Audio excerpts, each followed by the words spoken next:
Thank you, Mr. Chairman. I'd like to welcome everyone on our panel today. Today's hearing is the first of what I hope will be an ongoing effort by the committee to conduct meaningful oversight over SBA's COVID-19 relief programs. As I've said before, I supported Administrator Guzman's confirmation to the SBA as a good faith effort to work with the administration. A good faith effort, I hope, will include SBA providing my office with the programmatic data and information necessary to adequately evaluate the agency's implementation of the PPP and EIDL programs. That request has been put in writing to the SBA. Now that Administrator Guzman has been sworn in, I hope to begin to see improvements in the transparency so that Congress can properly evaluate SBA's programs. What we do know is that Washington has spent over $1 trillion on small businesses relief, yet thousands of small businesses have permanently closed throughout the country due to Orwellian lockdowns and capacity restrictions. Meanwhile, the SBA's COVID-19 emergency programs have been rife with fraud. The SBA Inspector General and the Government Accountability Office have released report after report with startling revelations on the lack of internal controls at SBA. SBA has never been equipped to handle grants and loans at this volume, nor should they be. The Inspector General, Department of Justice, and the Government Accountability Office have only scratched the surface on waste and fraud and improper payments and ineligible entities obtaining funding through the Paycheck Protection Program and EIDL programs. In one case, brought by the DOJ, conspirators fraudulently applied for close to 90 PPP loans worth over $24 million. At least 42 of these fraudulent PPP loans were approved and funded for approximately $17.4 million. On top of this, KPMG, as looking at the audits, has discovered that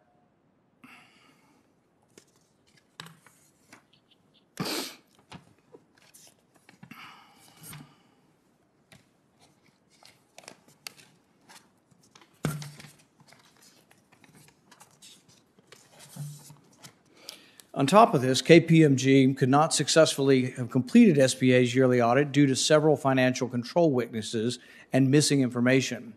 Despite all of this, evidence of rampant abuse within its programs, SBA is yet to conduct a formal fraud risk assessment for either the PPP or EIDL programs. So 11 months and 25 days since these programs were signed into law, and SBA has not even assessed the fraud risks of either program. While that is not required by law, GAO has recommended the agency do this, and I think the American taxpayers expect for this basic due diligence.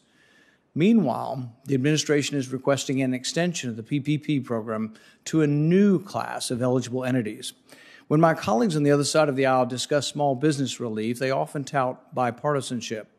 We have seen the PPP and EIDL programs funded multiple times on bipartisan basis, but let's not forget that just a few weeks ago, a entirely partisan $1.9 trillion package that expanded PPP to new class of entities despite abundant evidence that the pandemic is waning.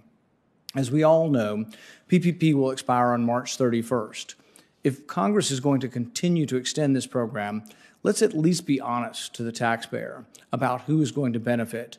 The truth is that the majority used a partisan reconciliation process to change the program to benefit large nonprofits and labor unions.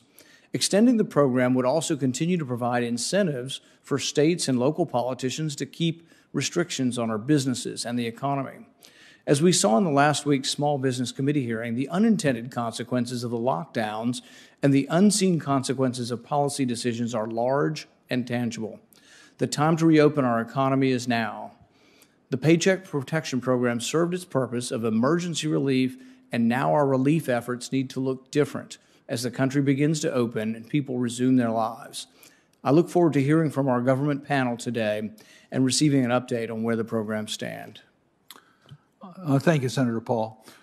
We will now go to our witnesses. Your entire statements will be made part of our record.